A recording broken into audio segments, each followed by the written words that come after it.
I'm sorry. It's over, Asa Bros. I know a lot of you were very excited that Asa Hutchinson was running for president. He's one of the most highly anticipated candidates, perhaps in Republican history, but his campaign is over. He was thoroughly trounced. He was shredded by Tucker Buzzsaw Carlson. And I'm not sure how many other candidates they're going through a gauntlet today. They just decided I want to give a promotion to whoever's idea it was to set Tucker Carlson up on a stage and just make all of the Republican presidential candidates, I guess, sons Trump, since Trump wasn't going anywhere near that buzzsaw. They just said, hey, you know what? Let's set Tucker on a stage and let's give him 25 minutes in the ring with every single Republican candidate. And let's just see how much of them are left out the other side.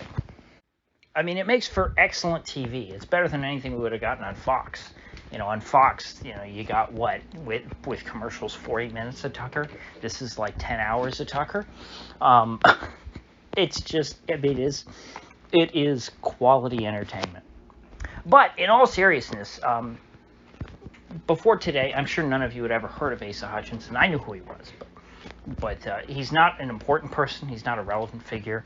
The only reason why anyone will have heard of him now, and the only reason why his campaign is so-called, destroyed, is because, I mean, he just was trounced by Tucker. But when you don't have a campaign to begin with, if a tree falls in the forest, that's kind of the territory we're dealing with here. But the reason why I bring him up at all, I would not be talking about Asa Hutchinson on this channel and his failed presidential campaign just for the sake of it, because that's not news. What is news is what the real president, Joseph Robinette Biden, announced last night, that he is going to be calling up the reserves and shipping them off to Europe. This piece of news opened up a whole can of worms, which ended up devouring Asa Hutchinson whole. And it was interesting because even though he himself is irrelevant, his perspective is very much in line with a lot of his peers. The American political class is excessively unified on foreign policy. The big foreign policy debate in America amongst the elites is, should we nuke Russia or China first? That's kind of where we're at.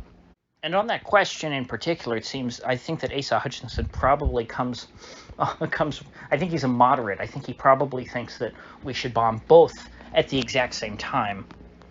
Now let me reel things back in a little bit, because I think I've just gone off on a who knows how many tangents so far in the past 3 minutes. The big issue today is Biden's deployments to Europe of reservists, of National Guardsmen.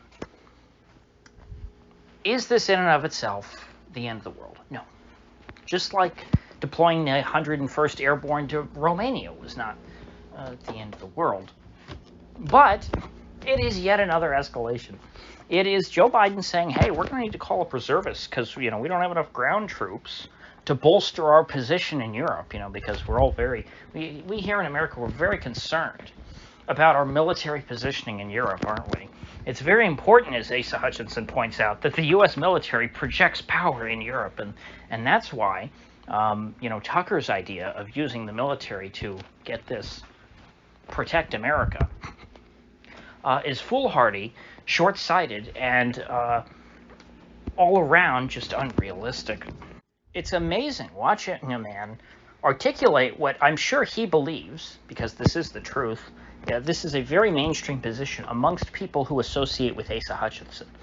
The idea that it would be crazy to expend U.S. military resources on securing America's own borders, because we have so few precious military resources. We're supposed to use that. We want to use that, to project power around the world. And the more troops that we have actually defending America, that reduces the amount of resources that we have to to put soldiers and military hardware in places like the Philippines. And I think it was Tucker who brought up the Philippines in this conversation, because he was just using it as a, as a ridiculous straw man. He's like, well, of course, though, even if you're, let's leave the issue of Ukraine and what have you aside. I mean, obviously, we can afford to shed, take a few soldiers out of the Philippines and put them at the border. They can't possibly be doing a more important job in the Philippines than protecting our own border, right? And Asa Hutchinson wouldn't even concede that. He jumped right in, and he said, no, Tucker, of course not. Don't you see the Philippines? Well, that's near Taiwan, and if we pull soldiers out of the Philippines, how will that look? It'll look like we're soft on Taiwan. If we, protecting our border, that's exactly what the Chinese want. What are you, some Chinese communist puppet, Tucker? Protecting our border, that's for communists. And so Asa Hutchinson himself is an irrelevant figure. What he says doesn't matter. But in this capacity, he was acting as a proxy for the Washington Consensus. That's who he represents. And listening to an unbridled, unrefined, unfiltered version of that perspective, I think, would be a sobering experience for most Americans. Anyone who listens to the exchange between Asa Hutchinson and Tucker Carlson would, I don't want to exaggerate here, but I really don't see how 99.9% of people who listen to that come away with any other takeaway than Asa Hutchinson and his ilk are batshit insane, and Tucker is the reasonable one. I'm not saying that because I live in a bubble. I'm saying that because I truly believe that the people who actually buy into the so-called rules-based international order, which the guy who was on stage before Asa Hutchinson, the also contemptible Tim Scott, people like that believe in this. But Tim Scott is smart enough to not actually, take his mask off in front of ordinary people. He understands how unpopular this idea is, that it's more important that America defend Ukraine's borders than its own. But your people who are below the surface, who are buried deep in the system, the bureaucrats, the CIA agents, the FBI agents, the State Department so-called diplomats, they are more like Asa Hutchinson in that, they have no reason to shrink away from this.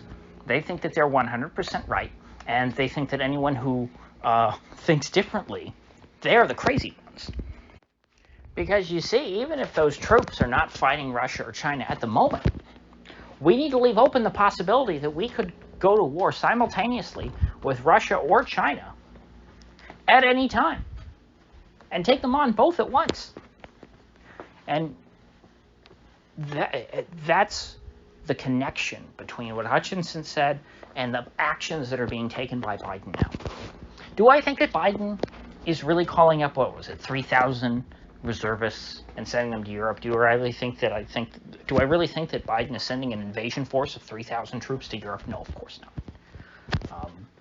3,000 troops, what would that take? A couple of airstrikes and they're gone. 3,000 troops, that's one tactical nuke. So no, Joe Biden is not planning an imminent invasion of Russia with 3,000 troops. He's just bringing up the topic, essentially. That's what he's doing. He's raising the tensions. He's saying, you know what? It's hedging, essentially. If you buy puts, you're not going to get all your money back, but you're trying, depending on what the strike price is. But you're trying to hedge any potential losses. You're hedging your bets. And so by sending 3,000 troops to Europe now, those are 3,000 less troops that he will have to send later in the event of a third world war. But as we should all know, soldiers, meat sacks, do not matter in a war between Russia and the United States, because both the U.S. and Russia have enough nuclear weapons to destroy the entire planet. Doesn't matter where their troops are.